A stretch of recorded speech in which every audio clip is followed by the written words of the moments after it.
আপনি দেখছেন বিনি পয়সায় বিনোদন। অগ্নিজিৎ মুখার্জিকে পুলিশ অ্যারেস্ট করে নিয়ে আসে, তাকে আগামী দিনে কোর্টে চালান করা হবে। তবু অগ্নিজিতের রাগ কমছে না। সে বলছে, আমি নির্দোষ, আমার জন্য গীতাকে লাগবে না, আমি নিজের হয়ে সওয়াল করব। কিন্তু বড়বাবুর সাথে গীতার হয়ে গেল সামান্য চটাচটি।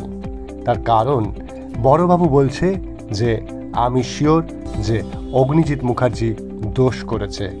গীতা বলছে না, তা কখনোই হতে পারে না, উনি একদমই দোষী নয়।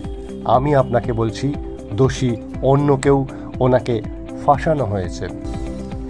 সমস্ত কিছু দাঁড়িয়ে শুনছিল ভজন মিত্তির অগ্নিজিৎকে প্রণাম করে বলে, কালকের আপনার এগেনস্টে যে কেস লড়বো তাতে যেন আমি জিততে পারি, আশীর্বাদ করুন।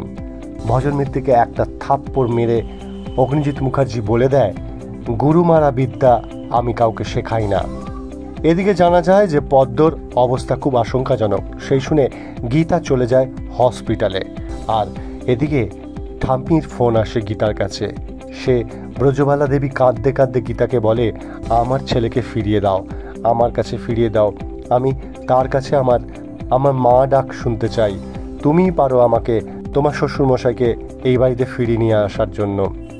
এখন গীতা কি করবে? গীতা কি পারবে পদ্মকে সুস্থ করে অগ্নিজিৎ মুখার্জিকে ফিরিয়ে আনতে?